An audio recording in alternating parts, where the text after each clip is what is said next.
Ok, ça filme. Salut les amis, petite vidéo matinale. Aujourd'hui, on va parler de pourquoi faire des vidéos c'est fun. Pourquoi en tout cas ça devrait toujours l'être. Vous savez, moi ça fait longtemps que je fais des vidéos, j'en ai fait peut-être des milliers. Honnêtement, si tu comptes les vidéos publiques sur toutes mes chaînes, j'ai eu plusieurs chaînes YouTube, j'ai eu une chaîne à 700 000 abonnés, une autre chaîne à 200 000 abonnés, cette chaîne-là. Plus là hier j'ai créé une nouvelle chaîne pour Tiny Pages, donc bref, tout ça pour vous dire j'ai fait beaucoup de vidéos, sans compter aussi mes formations payantes, j'en ai lancé plus de 50. Et ma relation avec la création de vidéos a beaucoup évolué au fil des années. Au départ, quand je me suis lancé en 2016, c'était très amusant. Je faisais une vidéo par jour. Le matin, je prenais un petit sujet qui déclenchait une étincelle chez moi et j'en parlais. Je faisais une vidéo toute simple, un peu comme je suis en train de vous faire là finalement. Et ça m'amusait, ça progressait, je gagnais des abonnés, etc. Et voilà, j'avais un rapport très sain au départ à la création de vidéos. Et puis, au fil des années, ce qui s'est passé, c'est que progressivement, j'ai augmenté mes standards. J'ai voulu faire des vidéos de plus en plus sophistiquées sur la forme, ça je vous en ai déjà parlé à de nombreuses reprises. Je voulais faire des vidéos très léchées avec des montages de plus en plus poussés, mais surtout, au fil des années, je tournais en rond dans les mêmes sujets. Et ça, je pense que c'est encore plus important d'en parler que simplement la forme, la qualité du montage, etc. C'est quand tu tournes en boucle dans une thématique, au bout d'un moment, ça te lasse. C'est normal, c'est humain. Moi, ma thématique, pendant très longtemps, c'était le développement personnel. Et arrivé à un temps, bon, j'avais déjà fait, je sais pas, peut-être une dizaine de vidéos sur le sujet de comment installer des bonnes habitudes dans sa vie. Bon, la 11e, elle te fait moins kiffer que les deux, trois premières, tu vois ce que je veux dire. Donc au bout d'un moment, il faut savoir se renouveler, mais c'est pas évident de se renouveler quand tu as fait toute ton activité dans une thématique et que tout d'un coup tu te dis putain, ça m'ennuie là, j'ai envie de parler d'autre chose, mais je ne sais pas de quoi. Et il n'y a pas de tuto qui t'explique comment te renouveler, comment trouver d'autres sujets. Tu as aussi beaucoup de peur, beaucoup de croyances, en te disant, la première de ces croyances limitantes, ce serait de se dire, ça va pas intéresser mon audience. Moi, ça, je me suis limité par rapport à ça pendant tellement longtemps, à me dire, moi, les gens me suivent pour le développement personnel. Donc, si je parle de business, si je parle de bourse, si je parle de voyage, j'en sais rien, de muscu, tous les trucs qui m'intéressent, ça intéressera moins les gens.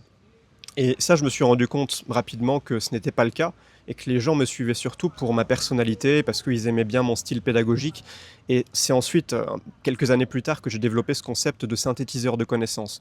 En réalité, tu ne veux pas te positionner comme un expert, tu n'as même pas besoin d'être un expert d'un domaine, mais tu vas plutôt être le passionné d'apprentissage qui va aller récolter l'information partout et qui va en faire des contenus denses et digestes pour les partager aux autres. Ça, c'est le synthétiseur de connaissances. Et d'ailleurs, c'est super pour prendre plus de plaisir à créer du contenu. Mais tout ça pour dire, pendant des années, je m'étais beaucoup pris la tête. Je pensais que je devais faire mes vidéos d'une certaine manière, que je devais faire des efforts sur la forme et que je devais parler de sujets qui sont déjà prouvés, dont j'ai déjà parlé, qui intéressent déjà mon audience. Et forcément, au bout d'un moment, tu développes une relation assez malsaine avec ta propre création de contenu. Ça te gonfle, tout simplement. C'est pas comme au début où, allez, je vais faire une vidéo, c'est cool, let's go. C'est plus, oh putain, faut que je fasse une vidéo, là, j'ai pas d'idée, ça me fait chier, je sais pas de quoi parler. Ouh, moustique dans mon oreille. Il y a des plantes autour, ça attire les moustiques. Donc, pendant longtemps, j'étais un peu dans cette boucle où je devais pousser. Tu sais, je me sentais comme Sisyphe dans la mythologie, qui doit pousser son rocher en haut d'une montagne. Putain de moustique. Sisyphe doit pousser son rocher en haut de la montagne, et une fois que le rocher arrive au sommet, il dégringole à nouveau. Et Sisyphe doit recommencer l'opération, encore, encore, encore à l'infini. Et c'est fatigant, c'est épuisant, surtout c'est absurde. Tu te dis, putain, ça s'arrête quand? Tu te sens comme un hamster dans sa roue, comme une espèce de hamster créatif là qui doit tout le temps continuer, comme une rat race quoi. Finalement, toi, t'es entrepreneur pour quitter la rat race, et tu te retrouves dans une nouvelle forme de rat race. Et ça, c'est une réalité dont peu de gens parlent. Et moi, aujourd'hui, je me suis libéré de ça, notamment par le minimalisme. J'ai pris mes petites notes là, qu'est-ce que je voulais dire? Ah ouais, putain. Quand je parlais aussi de certains sujets, je savais que c'était rentable. Par exemple, la bourse. À un moment donné, j'ai commencé à faire pas mal de vidéos sur la bourse, par exemple 2021-2022. C'est là aussi que j'ai lancé ma formation La Bourse Facile, qui a été une de mes formations qui m'a le plus rapporté, qui a très bien marché. Et au bout d'un moment, je me disais, ok Emilio, là tu sais ce que tu dois faire pour faire entrer du cash fais des vidéos sur la bourse. Après, j'avais un tunnel de vente, j'avais un lead magnet, puis des séquences email automatisées, puis je vendais ma formation, la bourse facile. Tout était automatisé, ça convertissait super bien. J'avais juste à faire des vidéos sur la bourse pour les débutants. Et au bout d'un moment, moi-même, j'avais fait le tour de cette thématique-là. Et ça m'intéressait plus. Et je me disais, putain, je sais que j'ai juste à faire cette putain de vidéo sur la bourse. Là, j'ai les sujets sous les yeux, je sais de quoi parler, mais j'arrive pas à m'y mettre. Et même l'argent ne me motivait pas, tu vois.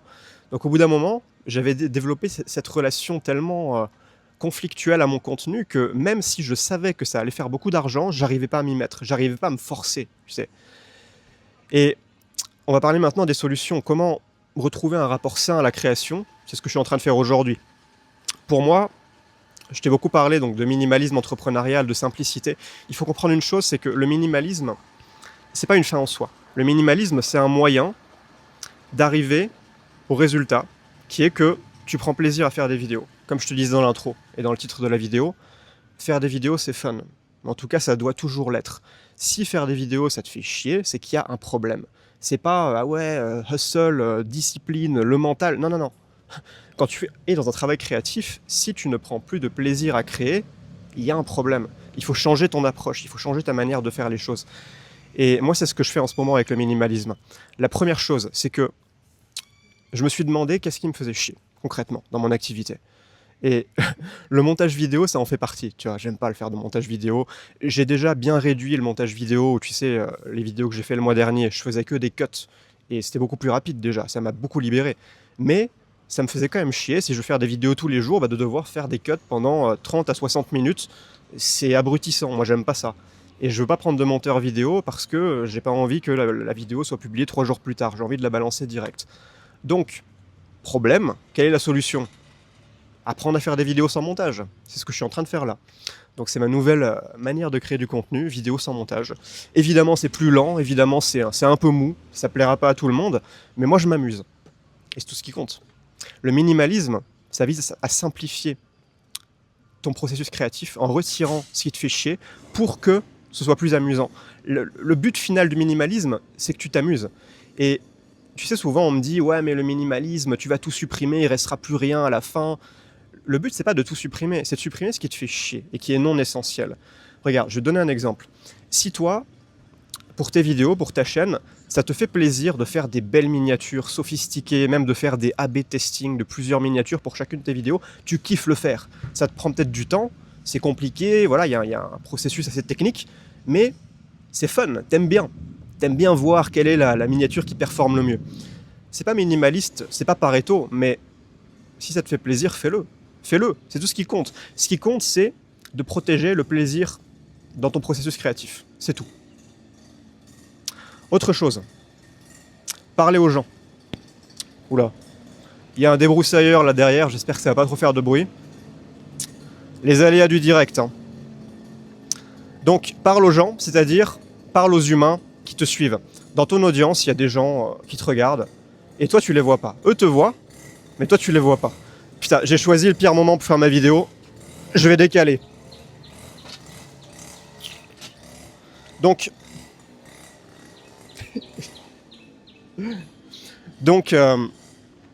moi, pendant longtemps, tu sais, j'étais un peu dans ma tour d'ivoire, à faire des vidéos dans mon coin, chez moi, dans ma chambre d'hôtel, en Thaïlande.